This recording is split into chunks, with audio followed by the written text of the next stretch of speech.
Oh, hey, King. I want to tell you about a new friend here of the channel. It's Badlands Munitions Company. Training ammo, pistol ammo. There's even match ammo. They're based here in the United States, right out of Arizona. Everything, it's all made in-house. They've actually given us a discount code, 10% off for all the homies. No matter what you pick up, if it's ammunition, you're getting 10% off. Code 110SAS, check them out. JD's and Letterman, welcome back to the show. The Colt 723 Scud Hunter. This, the premier weapon, the premier assault rifle of Delta Force from the late 80s through the early 90s. You guys have seen this before. Black Hawk Down, Scud Hunting, Larry Vickers, Navy SEALs, Rangers, you name it. Guys, this is one of the most legendary Delta guns ever. Period. This right here, the Colt 723.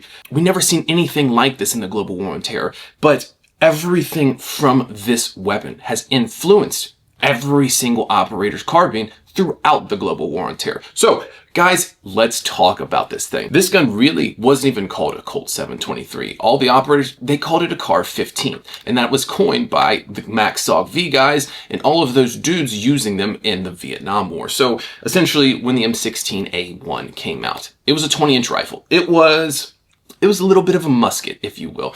And they actually had some cans on these guns back then that made them even more musket-like. And so they were experimenting with this stuff all the way back in the mid to late 60s. And this is the evolution of that musket turned into this. So it didn't take long for the M16 to say, hey, this thing's too long. We're going through these jungles and it's too musket-like. We don't necessarily need 20 inches to get rounds on target because our typical engagement is less than 50 meters. We need something that can swing through this brush, through this elephant grass, and get up fast and get rounds on target. And with that, the Car 15 was born. Now, fast forward 20 years, you start to see this guy here become a much more mainstream weapon. And it was pretty much not exclusively used by Delta Force, but yeah, just about, especially in the late 80s and the early time frame in which this started to come out. These dudes, they were using MP5s. They were going through OTC, which is Operators Training Course, with MP5s, which is kind of crazy if you think about it because we don't use MP5s really at all today in any serious manner. And if we are, there's the 300 Black for that. There's an MP7 for that. The MP5 has pretty much been 100% phased out. And I find that super interesting that during the 80s and the early 90s, that was like the premier operator's weapon. And let's be real. I mean, the MP5 is sweet. It has sensational drip, but it's just not realistic. Whether you're in the jungles or you're especially out in the desert, that's just not a realistic weapon to operate with. If you are clearing houses, sure, absolutely. If you are clearing anything but a house, no, that's not the right choice. So this thing was born. So what they sought out to do is said, hey, we needed to develop a weapon that is optimized around the perfect barrel length that is not 20 inches, but is also not 10.3 or 11.5. So they had these Car 15s, and while they did fantastic, they were finding out these things are kind of breaking down at a rate that is just simply not acceptable for the world's premier fighting force. These shorter weapons, they kind of just started to beat themselves to death.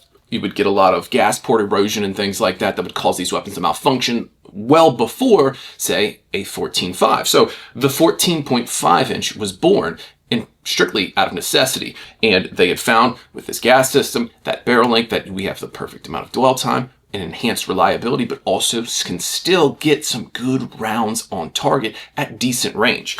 But here's the thing. During this time frame, this was not like a standard issued weapon.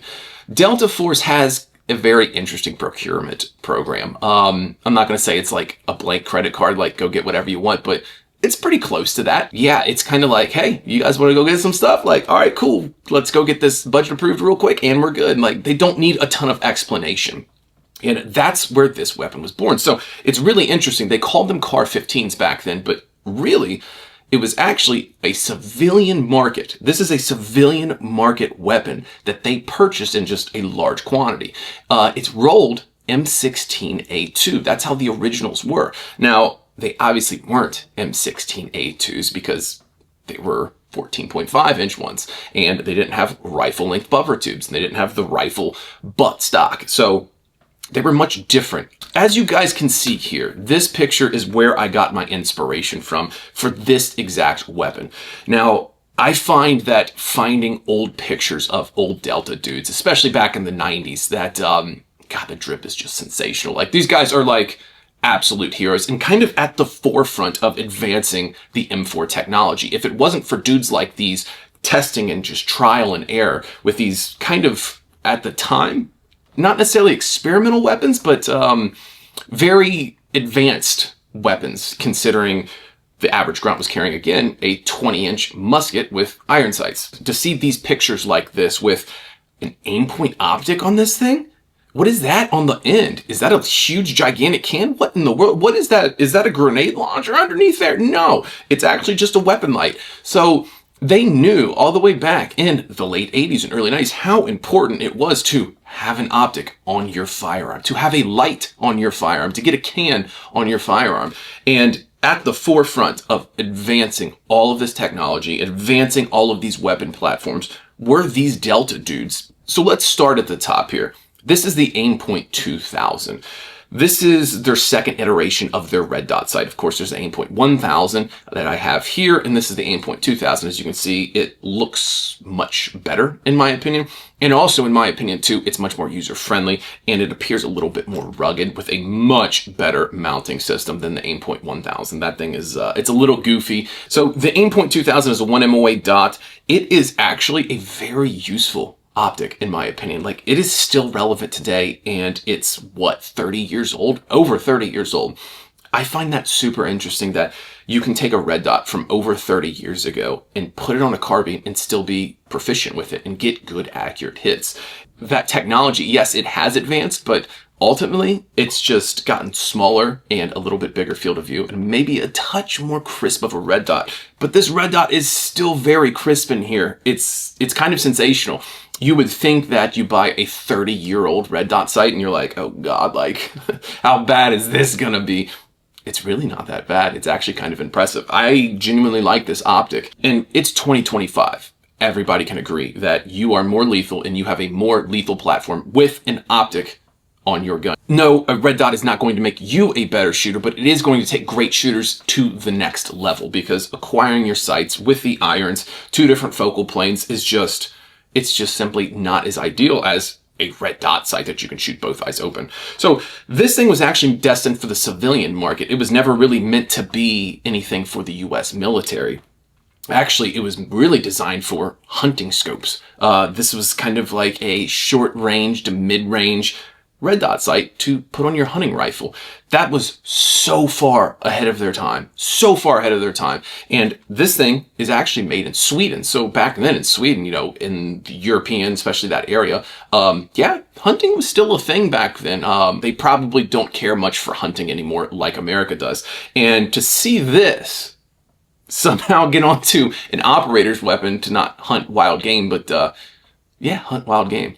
So super rad optic, and I like that. Now, what they did is they took a piece of Picatinny rail, because here's the thing, they didn't necessarily have a ton of flat tops available then like we see today. So the flat top M4 receiver with all the Picatinny slots on it, you just simply plop your optic on it, crank it down, you're good to go.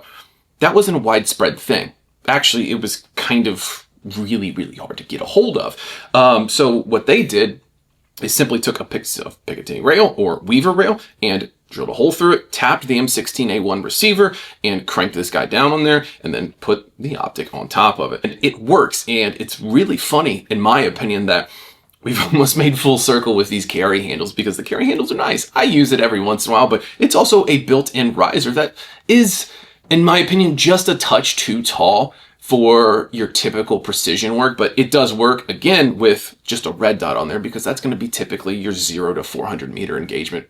Usually much less than that, but yes, you can get hits on 300, 400 meter full-size IPSCs with a red dot sight. Yes, does it require a little bit of skill? Sure, but it does work pretty well. Next, they chose M16A1 receivers instead of the current M16A2, and this is another reason that makes them being rolled M16A2s so strange, but hear me out. So Delta operator Larry Vickers explains this in a video. He says that the M16A2 sight and sighting system it doesn't make a tremendous amount of sense. In fact, it's actually a little too complex for a combat iron sight. The M16A1 is what they preferred. It's very simple, and actually it's a good locking mechanism, and it simply works. So take a bullet nose, push it in there, that pin, then you can adjust it. It's really quite that simple, and it locks into place, and it doesn't move unless there's severe damage to the weapon. That's pretty awesome. And it just makes a ton of sense. And what's really cool is their Picatinny rails that they used back then. You can actually still witness your iron sights and use your iron sights in the event that your main optic goes down. I think this is actually really funny because people are still a big proponent of backup iron sights. And I get that. I guess I kind of understand the sense, but only if you have some sort of QD mount for your optic. If you can't just strip your optic off there very fast in the event that it takes damage and use your iron sights are kind of a waste of time. Now, moving to the buttstock. This is just your typical Car 15 buttstock. One thing I will say is that they did not have the aluminum Car 15 stocks back then in the late 80s, early 90s. Actually, it was something I think they called Fiberlight or something like that. Basically a type of plastic, if you will. Those Car 15 stocks from the jungle era, from like the Vietnam scene, those were actually aluminum. So those go for like crazy money because it was a very small amount of time that they actually ran those. These were plastic. They're a little bit lighter. One thing I will say in Delta operator Larry Vickers, he says this a lot, is there's so much wiggle and so much slop in these stocks here. I find that super interesting because it was the first thing that I noticed. It's like, oh my God, this is horrible. It's not like these modern stocks today where the tolerances are much tighter and we don't get as much wiggle there. It's actually kind of funny. A lot of Delta operators, what they did is they would take these Car 15 stocks and the buffer tubes that were on them. So this is a 2-position buffer tube that came with these rifles. And they found immediately that all the way in is not great. And all the way out, especially when you have body armor on, is also not great. Let's get something in between there. So one thing that they would do is they would find that sweet spot of, they would get in all their kit and say, hey, all right, let's move this buttstock in. Okay, let's mark the spot. They would take it to the arms room. They would drill a little spot in there to index that buffer tube so it would pop into place. Boom, just like that. And that it's little things like that that are just so intuitive and extremely simple, but stuff that just didn't exist back then. If you we almost kind of take for granted how great some of these AR-15s are today that are, not exactly super high-speed weapons, but those little options like that, like a 6-position or a 4-position buffer tube, was born out of these Delta dudes in the 80s and 90s. So I find that very interesting, and it's a very cool little modification, if you will, to make to your carbine to make it just a little bit better and more suited to your needs. Now, moving forward, we have the rail system. The rail system is your typical plastic 6-hole, nothing special, but at that time, it was pretty much the best you could get because Knight's Armament hadn't come out with their quad rail system yet, like you see on the M4A1s. They weren't really attaching PEC lasers or anything like that in any serious scale, but they were experimenting with it at the time, which leads me to the next step, is the QXL Divers light. So this is probably my favorite mod out of all of them here. One thing I find super interesting is that if we look at some of the wars of past, World War II, World War I, all of these huge, massive scale wars, we had flashlights. They were just never attached to the firearm. Now, World War I, yeah, obviously we didn't have that really cool clicky guy like we see in World War II and Vietnam War, but it took a long time to actually think, hey, what if we had the flashlight on our gun? Like, think of the tunnel rats in Vietnam. They probably could have used a little flashlight on their pistols. Old Forrest Gump, when he says, hey, get in that hole, clear it out, Gump. Like, would have been pretty cool to have a little light on there. It took a long time to get a light on a firearm. And this is probably my favorite mod because it's just so intuitive. So they said, hey, we need a flashlight. It's got to be durable. It's got to be weatherproof and waterproof. So they said, okay, where do we find one of those at? Well, what is our scuba guys using? Scuba lights. Okay, let's take a look at those. Well, they're bright blue. Why are they bright blue? Because if you lose them in the bottom of the ocean, you need to be able to find it. Okay, cool, super sweet. Let's use those. And what we are going to do next is get them on this carbine. And it's kind of, I find it super interesting because they made it work, and by today's standards, it's kind of jerry-rigged, if you will, but it absolutely works. So what they did to get rid of all of that blue and kind of further shock-proof them and just kind of protect them is they took bicycle inner tube. That's all that they're using. And that's what they used on this guy here. So they completely sleeved this entire light with bicycle inner tube. And then they took good old fashioned hose clamps, probably out of the motor in their Humvees, and took them and put some bolts through it, a nut, and then attach it to the 6 holes here on your actual handrail. Now, is it super sturdy like Picatinny rail is? No, but I mean, it's not bad. It's not going anywhere. I would be afraid though, if I took a little tactical tumble, that I might like shatter off the bottom part of my rail, but I don't know. I haven't taken any tumbles with this, so I can't say. But next thing they did, they said, hey, you know what'd be really cool is if I didn't have to move and manipulate my hand other than just pressing my thumb down to manipulate this light and turn it off and turn it on. Wow, how cool is that? That seems pretty sweet. Check this out. They took these divers lights, it's if 100 Delta operators are over there hunting scuds, they took 100 of these lights and took them to their comms guys, the guys running combo, and said, hey, we want like a wireless tape switch on this thing. So they took them to the comms guys wired them up, soldered the lines on them, and put this little switch on it. How sweet is that? Like, that is so, it's born out of necessity, and I think that's just super rad. So right here, whether you're left-handed or right-handed, it's right where your hand is going to be. Pop the button, and then you've got a light. I will say, these lights, they are not negative lumens, but they're not great either. They're going to work indoors, but like anything outdoors that you need a beam beyond like 50 feet is just like, yeah, forget about it, bro. Like, you're better off just using the carrots. Like, just eat more carrots. That's going to do you better. So the whole diver's light situation is just, I think, is super cool. And it honestly, like, it's ugly on there, but it's actually so ugly that it's cool. Like, it looks great. Like, and it works. And basically, this is where you put your hand out. Like, this is your grip, if you will. I will say again, it's a little squeaky and it's not the most sturdy, but they made it work. So, it's not the most ideal thing as getting like a good C-clamp on your actual rail system, but again, it does work. So super bad. Moving forward, we have the Ops Inc. 12th model can. Another just kind of crazy if you really think about it, because at this time, cans were just nowhere near in use as they are today. Like, almost every single one of these operators have 1 or 3 different cans issued to them for different purposes and different intended uses. And this is right at the cusp of these cans being issued in any real serious number. These cans at this time were extremely experimental in a sense. They had just really come out with these things back in, I think, 1988, and the patent was actually granted in, like, I think 1990. So essentially, these guys were not necessarily the guinea pigs, but kinda, yeah, the guinea pigs of this can. And if you look at it, does it look like something familiar today? Yes, it's a Mark 12 can. That's exactly right. The Mark 12 can utilized essentially the identical thing from 1988. That just goes to show how well of a can it was made and how effective it actually was. The effectiveness is actually so incredible that I can honestly say that it is the quietest 5.56 can on the market, period. Like, I have yet to hear a can that is more pleasant on the ear to shoot. Now, one thing I will say, because it is so pleasant, is that it does produce a little bit of back pressure, as you can see in the video here. It's a little gassy.